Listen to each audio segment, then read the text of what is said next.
Guerra na Ucrânia confunde direita e esquerda do Brasil em embates ideológicos.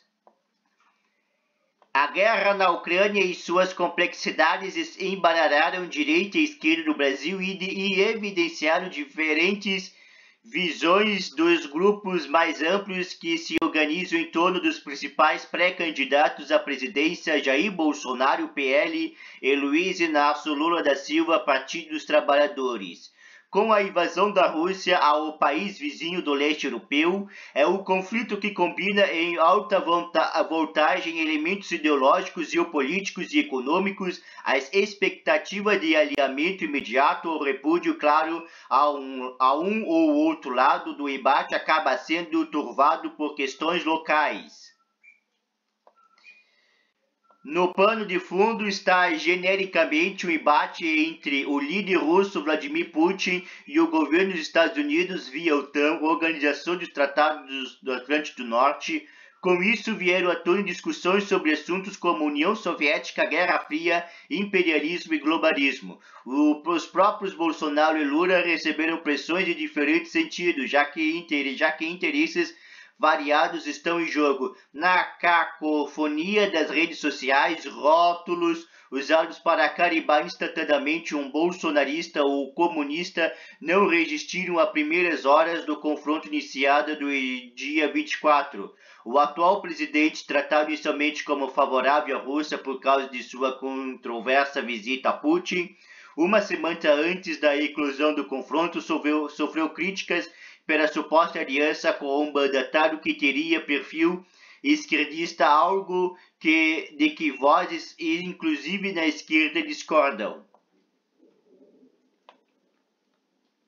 E o ex-presidente que lidera as pesquisas de intenção de voto para o pleito de outubro viu setores aliados intimorarem uma legitimação da ação de Putin e tomarem partido contra os Estados Unidos pelo histórico de busca de hegemonia global do país governado pela democracia Joe Biden. É um conflito geopolítico e territorial e não ideológico, sintetiza a deputada federal Jandira Fegali, PCdoB, Rio de Janeiro. Putin não é um homem de esquerda, não está em jogo uma disputa entre capitalismo e comunismo, segue a correligionária de Lula. Para a parlamentar que considera a atuação do governo Bolsonaro no caso desastrosa sem autoridade para dar uma contribuição, não cabe debate sobre um príncipe que ela julga elementar, o respeito à soberania nacional e à autodeterminação dos povos. A nossa posição dos comunistas é a de lutar pela paz e buscar uma solução diplomática. O que entende como mais urgente é o cessar-fogo e a redução das hostilidades. Sanções contra a Rússia não funcionam nem militarmente nem economicamente. Segue.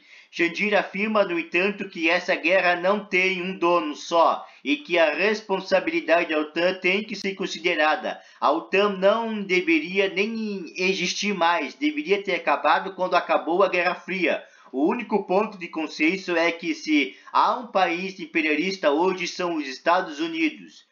O tom da deputada lembra o de uma nota da bancada do Partido dos Trabalhadores do Senado que antecedeu a posição oficial do partido, de teor mais brando e acabou excluindo e desautorizada o comunicado cuja divulgação foi atribuído a erro, criticava a política de longo prazo dos Estados Unidos de agressão à Rússia.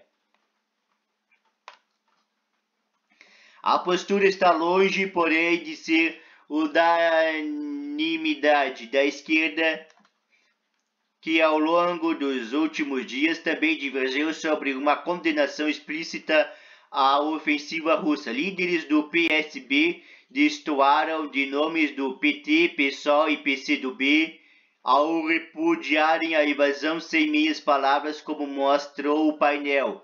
Não tenho simpatia pela OTAN, é um entulho da Guerra Fria, mas é um assunto dos ucranianos, disse o governador Flávio Dina, PCB-MA. De um modo geral, a esquerda fica em muitas dúvidas sobre condenar a Rússia e ficar indiretamente do lado dos Estados Unidos por causa da nossa formação anti-imperialismo, mas é em razão dessa formação que devemos sustentar a autodeterminação dos povos, completou.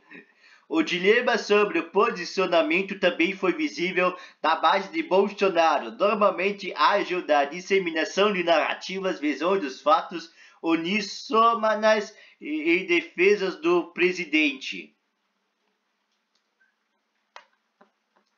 O vereador Carlos Bolsonaro, republicano, regioneiro, filho estrategista digital do mandatário, contestou no Twitter o ex-ministro do governo de seu pai e presidenciável do Podemos, Sérgio Moro, por comparar a retórica do Bolsonaro, no caso, com o discurso do polo oposto. O ex-juiz escreveu que a oposição do presidente do conflito converse com a da oposição da extrema esquerda e que age como se não houvesse um agressor e uma vítima. Perfil bolsonaristas rebatem relembrando que o Brasil votou na ONU a favor da resolução contra a Rússia pela invasão. Além de Moro, outros pré-candidatos ao Planalto que compõem a chamada terceira via enxergaram em atitudes dúbias um flanco para atacar ao mesmo tempo os dois favoritos da corrida eleitoral. Sobre Lula pesam acusações dos presidenciáveis a respeito de afinidade com países favoráveis à Rússia como Venezuela, Nicarágua e Cuba. O ex-presidente reforçou sua posição contrária à guerra e em defesa da soberania ucraniana, sem, no entanto, deixar de aludir diretamente aos Estados Unidos. As grandes potências precisam entender que não queremos ser inimigos de ninguém. É inadmissível que um país se julgue no direito de instalar bases militares em torno de outros países, disse o petista na quinta-feira, dia 3, durante viagem ao México. Trilhões de dólares foram gastos em guerras recentes do Oriente Médio e na Europa, quando suficiente para eliminar a fonte do mundo. No entanto, essa quantia foi usada para causar a morte de milhões de pessoas no Iraque, no Afeganistão, na Síria, no Iêmen e no Paquistão. O empresário Otávio Fracourai, que é apoiador de Bolsonaro, discípulo do escritor Olavo de Carvalho, presidente estadual do PTB em São Paulo, diz que o embate da Europa contribuiu para embananar tudo. Ele próprio tem lado, diz que prega a soberania da Ucrânia acima de tudo, não isenta a União Europeia com suas agendas globalistas e discorda em defesa de parte da direita nacional a Putin sob a justificativa de que ele apoiaria a autoridade do Brasil sobre a Amazônia. Tem gente do campo conservador achando que é bom defender o Putin. Eu digo que esse suposto respeito dele pesa pela soberania, é conversa para boi dormir. As pessoas não entendem, precisam estudar mais. A Rússia já tem ramificações na região amazônica há pelo menos 50 anos, afirma.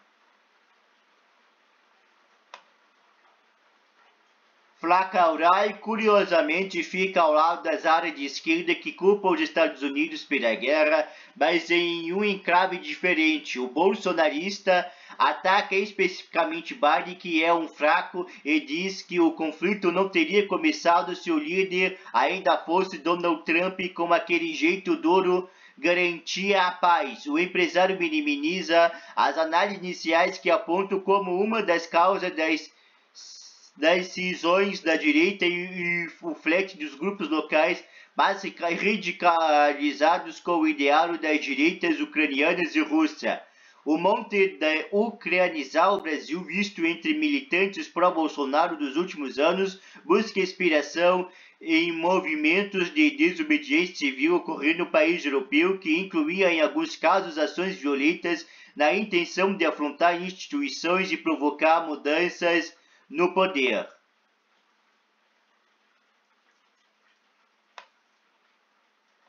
Ao mesmo tempo, as ações de Putin como cruzadas com o direito... Ai, pessoal, estou de vômito.